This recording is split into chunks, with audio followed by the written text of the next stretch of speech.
Baik, kita lanjutkan materi kita. Kita sudah sampai final project ya. Nah, jadi ada beberapa poin yang harus Anda perhatikan pada saat kita akan membuat final project. Jadi final project ini dibuat berkelompok, ya. Satu kelompok minimal 2 orang. Jadi satu kelompok 3 atau 2 orang. Nah, pertama prioritas Anda adalah Anda harus menentukan produknya. Untuk kali ini produknya itu harus sifatnya industri, sehingga diharapkan ke depan Anda pada saat pulang ke Indonesia Anda bisa membuka industri ini. Bahkan kalau bagus Anda bisa berorientasi ekspor gitu. Nah, di sini saya menuliskan beberapa alternatif produk yang bisa Anda pilih gitu. Jadi kita intinya nanti Anda harus membuat produk, dimasukkan ke dalam kemasan dan bisa awet. Jadi tidak hanya waktu itu saja dimakan, tapi Anda bisa awet seperti produk yang Anda lihat di supermarket. Nah, beberapa opsi produk yang bisa Anda pilih. Yang pertama itu olahan kaleng. Ya, silahkan Anda explore. Kalau sekiranya Anda ingin membuat sarden, cornet, atau salty fish. Saya lihat di sini banyak di Welcome itu Thailand membuat ikan asin dipotong-potong kecil kemudian dimasukkan ke dalam kaleng. Mungkin agak banyak minyaknya, tetapi itu lumayan gitu, ya. Seperti ini, sarden, cornet, salty fish, olahan kaleng, ya. Kemudian yang kedua, minuman kemasan, seperti misalkan sirup, seperti teh botol. Kemudian di sini Anda suka lihat teh pucuk ya, yang agak laku. Nah itu juga gimana caranya Anda bisa membuat seperti itu, ya. Nah, nanti kelompok yang duluan mengajukan ke saya akan saya kasih catatan. Jadi buat kelompok kedua yang mengajukan yang sama itu akan saya tolak gitu. Kemudian yang ketiga, jamu kemasan misalkan. Sekarang kan ada yang namanya Kiranti itu. Gimana caranya dia bisa buat seperti itu, jamu kemasan? Saya lihat di sini juga agak cukup laku ya, itu jamu kemasan. Sebenarnya untuk melakukan, Anda harus eksplorasi pasar juga. Jangan sampai pada saat Anda buat produk ternyata produknya banyak orang yang nggak suka gitu. Kalau misalkan Anda ingin tanya sarden seperti apa sih yang paling laku, Anda kan gampang tanya ke toko Indonesia. Kemudian di toko Indonesia itu ada tanya ke tellernya, itu yang paling banyak orang beli yang mana ya gitu. Nanti Anda ambil satu sampel, kemudian Anda cobakan, kemudian gimana caranya membuat produk yang persis seperti ini gitu. Minimal rasanya mendekati itulah. Gimana caranya membuatnya? Oke. Sebenarnya di YouTube itu banyak sekali bagaimana cara membuat produk kemasan seperti ini, ya. Nah, tinggal Anda memanfaatkan informasi yang bisa Anda dapat saat ini gitu. Kemudian makanan olahan kemasan. Nah, kalau misalkan Anda ke toko yang Anda lihat itu kan di makanan olahan kemasan itu makanan frozen ya. Makanan yang bisa dibekukan barangkali selama 30 hari gitu. Kenapa ini penting? Karena di Indonesia itu sekarang gimana caranya supaya Anda bisa memasukkan produk itu ke dalam jumlah yang besar. Anda bisa masukkan ke dalam supermarket dan lain sebagainya. Bisa dalam bentuk somai ya. Anda bisa membuat sosis, Anda bisa membuat bakso, Anda bisa membuat seblak atau makanan sejenisnya. Cuman tolong jangan selesai sampai membuat sosis. Kalau membuat sosis saja di sini juga bisa. Tapi gimana caranya sosis itu bisa awet dalam waktu katakanlah 30 hari. Kemudian dimasukkan ke dalam bentuk kemasan, kemudian kemasannya dipres. Ya, sehingga pada saat Anda sudah selesai final project ini, Anda punya investasi ke depan. Kalau sekiranya saya tidak bisa bekerja, otomatis saya bisa membuka ini gitu. Kebetulan paman saya punya pabrik sosis.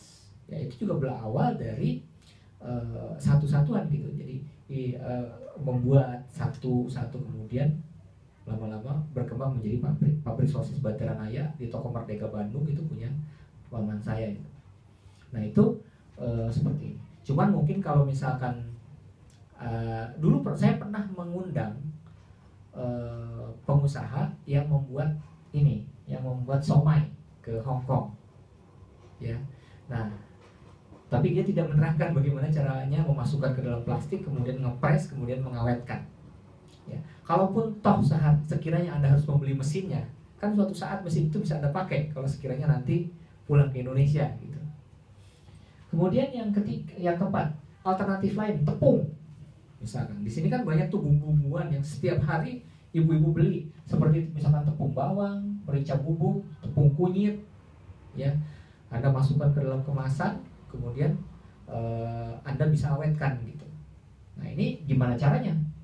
Sehingga Sehingga itu akan lebih praktis gitu. Nah, saya lihat di toko Welcome itu banyak sekali itu tepung, merica, bubuk dan lain sebagainya, cabai, bawang putih, ya. Nah ini bisa jadi alternatif final project Anda. Fokus saja ke satu, tetapi Anda pelajari secara utuh. Pak, itu kan mesinnya harus dibeli. Iya, suatu saat Anda akan bermanfaat itu. Kalau suatu saat Anda pulang ke rumah, waduh, ngelamar sini susah, ngelamar sini, ya udah saya bikin ini, gitu. Kemudian makanan kering kemasan. Indonesia itu adalah salah satu negara yang memiliki industri kerupuk keripik yang terbesar, yaitu yang paling banyak di Indonesia, industri kecil. Anda buat kerupuk, keripik, chips, lain sebagainya, silakan. Keripik alternatifnya bisa banyak, bisa dari keripik pisang, bisa dari keripik singkong, bisa dari keripik nangka. Wah, ini banyak sekali produk, varietas produk yang bisa Anda pilih untuk final project Anda.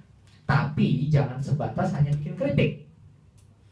Anda harus temukan gimana caranya keripik itu supaya awet, masuk ke dalam kemasan, dipres, teknologi apa yang harus saya pakai, gitu.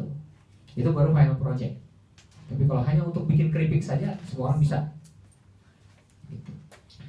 Mumpung ada di sini, kita dekat ke Cina, itu Anda manfaatkan, ya. Cina itu salah satu eksportir mesin pengolahan terbanyak. Jadi di Cina itu mulai dari mesin pembuat kopi, ya, membuat penggerus kopi segala macam itu ada di Cina. Teman saya buka kafe di mana di Bandung, itu mesin untuk mengolah kopinya dia pesen di Cina. Itu kan mumpung peluang itu masih ada, Anda harus cari peluang, Anda harus jadi breakthrough, ya, punya pemecah, membuka jalan. Gimana caranya agar Indonesia bisa mengekspor produk-produk yang kecil ini? Ya, sebab ini yang akan menolong Indonesia dari inflasi. Kita lebih banyak ekspor, gitu. Kelemahannya petani kita adalah mereka tidak mampu mengolah bahan mentah menjadi produk jadi, sehingga mereka ekonominya tetap seperti itu. Ya, sekiranya mereka mampu mengolah menjadi produk jadi seperti ini, otomatis profitnya akan lebih besar. Tepung beras. Oh boleh, ada satu lagi. Kita kan termasuk impor produsen beras juga. Ya, boleh. Gimana caranya Anda kemas itu beras itu? Beras. Bukan hanya sekedar padi, ya, tapi beras itu Anda masukkan ke dalam kemasannya. Bagaimana teknologi vakumnya, boleh, ya. Walaupun itu cukup sederhana, nggak perlu diproses. Emang iya, berasnya hanya beras biasa. Tapi gimana caranya Thailand bisa masuk ke Hong Kong? Beras yang ada di Welcome itu semuanya beras Thailand sama Vietnam. Kenapa dia masuk sini? Karena mereka menguasai teknologi pengemasan dan pengawetan. Petani kita kan tidak menguasai teknologi pengemasan dan pengawetan. Dampaknya apa? Mana ada beras Cianjur di sini? Nggak ada kan? Gitu kan? Kenapa? Karena tidak ada teknologi itu. Barangkali seperti itu. Kemudian alternatif produk lain, nata. Baru-baru ini saya menguji cobakan SMU 6 untuk start ini. Ternyata mereka bisa. Mereka bisa bikin nata de coco, nata de pina, nata de soya. Dia bikin nata de aloe vera yang dari lidah buaya. Mereka berhasil bikin. Kemudian saya bilang coba, jangan sampai orang yang makan keracunan. Dia bilang gitu. Oh iya Pak, saya sudah makan, nggak mati nih Pak, buktinya gitu kan. Nah itu mereka bikin nata de aloe vera. Kemarin seperti itu, dan mereka sudah coba. Baru hanya sampai nata de aloe vera. Tetapi dalam final project ini, gimana caranya nata de aloe vera itu bisa awet selama 30 hari? Anda bisa kirim ke toko-toko. Kemudian bagaimana teknologi pengemasannya sehingga orang menarik untuk membuat nata de aloe vera. Oh, yang terakhir yang hari Minggu kemarin dimingat ke saya, bikin sabun. Nah, silakan Anda bisa produk seperti itu ya. 11 misalkan sabun. Anda bikin sabun dan sudah berhasil, Bu. Ya. Pada hari Minggu, Pak, ini Pak, sabun percobaan saya. Wah, saya bilang, jangan sampai saya pakai gatal-gatal. Kamu dulu coba pakai barang seminggu. Akhirnya dia, baik Pak, seminggu. Ya, jadi ternyata mereka bisa itu bikin sabun. Kemarin saya dibawakan sabun 1 baki itu, anak SMU 6, SMU 6. Nah, ini sabun silakan kalau Anda mau ingin eksplorasi kimia. 12 misalkan parfum, silakan Anda membuat parfum, Anda eksplorasi. Jadi sesuatu yang unik, sesuatu yang bisa Anda arahkan untuk industri, untuk volume yang lebih besar, ya, untuk volume yang lebih besar. Kemudian mie instan. Kalau sekiranya Anda menguasai proses pembuatan mie, silakan. Saya lihat di sini ada mie udon. Sebenarnya tidak dikeringkan ya, tetapi dia hanya cukup segitu. Kemudian Anda masukkan ke plastik, kemudian atau ke air saja dia sudah mengembang gitu. Itu gimana caranya? Coba Anda eksplor. Saya lihat perpustakaan di Causeway Bay itu luar biasa. Semua tips trik itu ribuan di situ. Masa kita tidak manfaatkan? Gitu.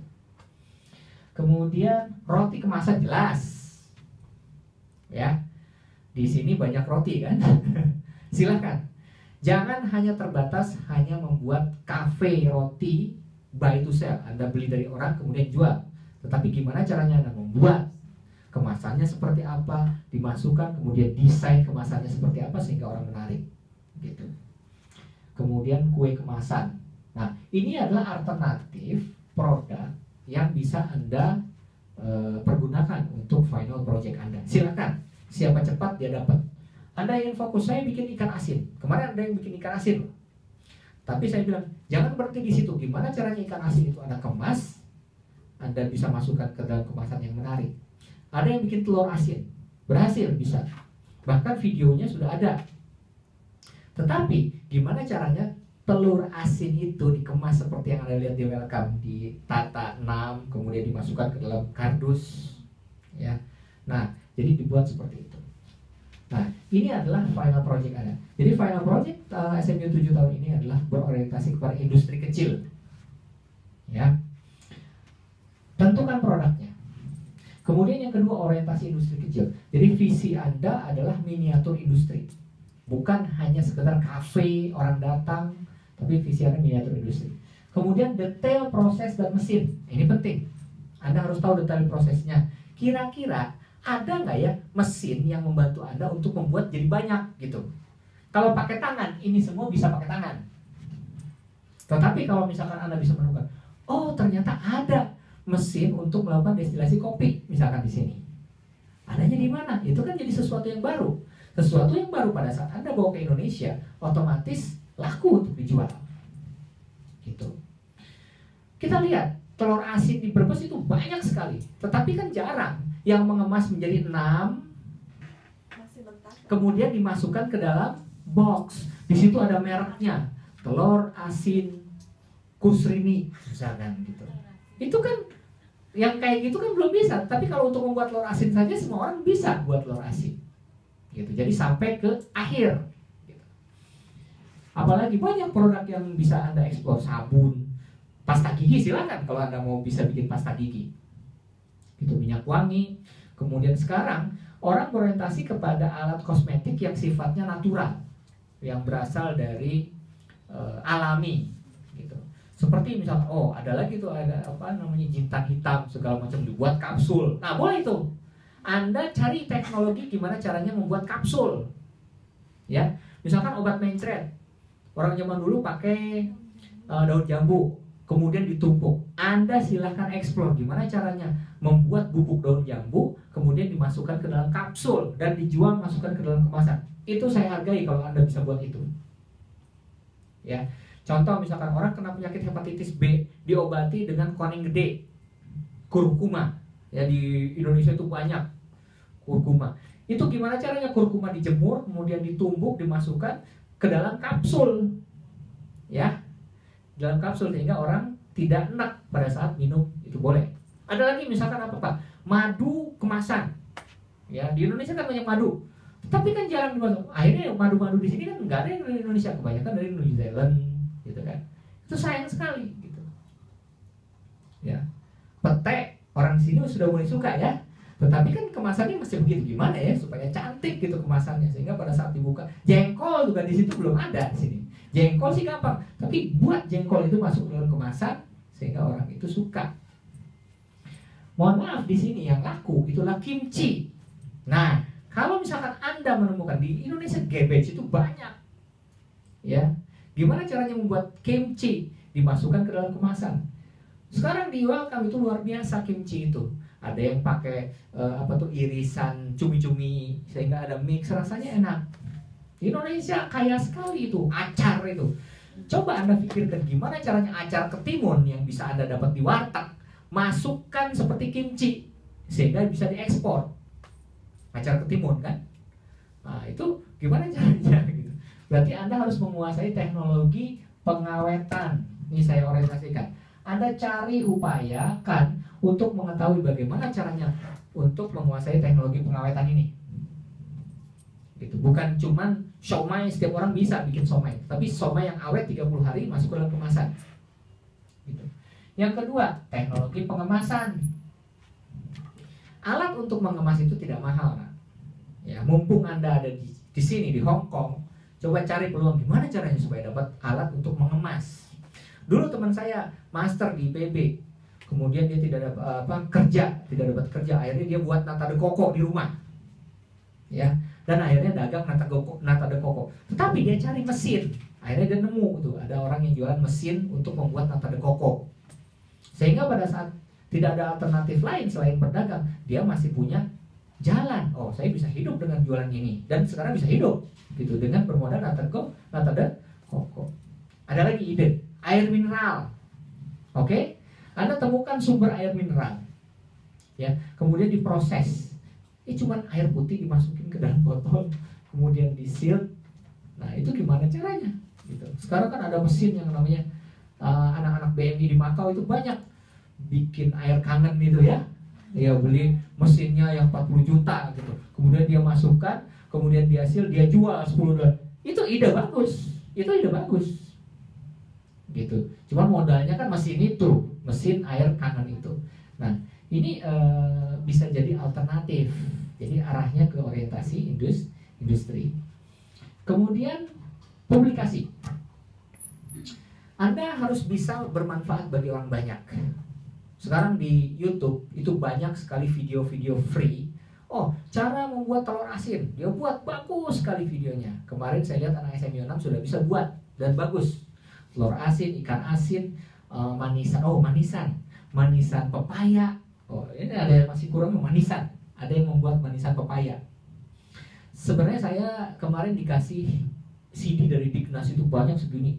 Isinya adalah keterampilan semua, membuat manisan pepaya, manisan mangga, manisan jambu, macam-macam gitu. Memang berakhir sampai di manisan. Ya, tidak ada loh dimasukkannya kemana ya. Ya udah, jadi dikonsumsinya masuk ke kulkas untuk konsumsi sendiri. Jadi bukan untuk konsumsi industri. Masih ada yang hilang di situ. Ya, sehingga tidak bisa berbisnis, hanya cukup untuk isi kita sendiri gitu.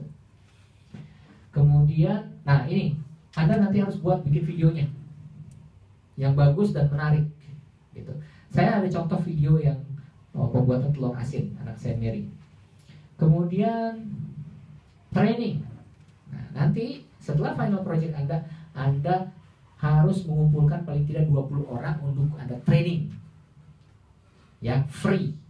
Sehingga ilmu Anda bukan hanya cukup untuk Anda, tapi Anda bagikan ke teman-teman kita, sehingga teman-teman kita termotivasi untuk membangun industri di Indonesia.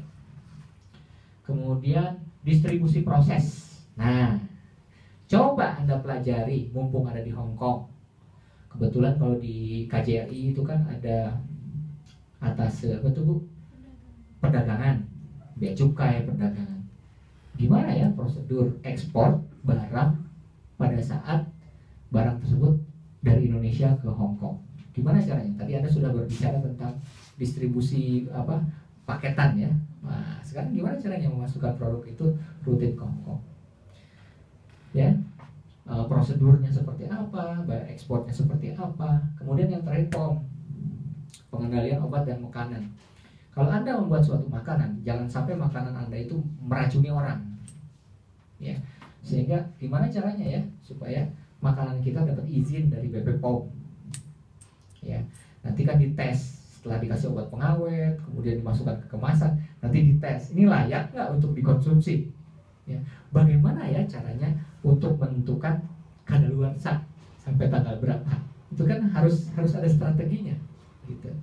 Nah ini Anda perlu pikirkan strateginya. Jadi inilah concern final project Anda. Tugas Anda adalah menentukan produk apa yang Anda akan buat. Anda fokus ke situ. Kemudian Anda pikirkan mesinnya seperti apa, teknologi pengawetannya seperti apa, kemudian teknologi pengemasannya seperti apa, ya. Kemudian bagaimana kita bisa share ke banyak orang sehingga banyak orang yang bisa membuat seperti itu. Baik, terima kasih.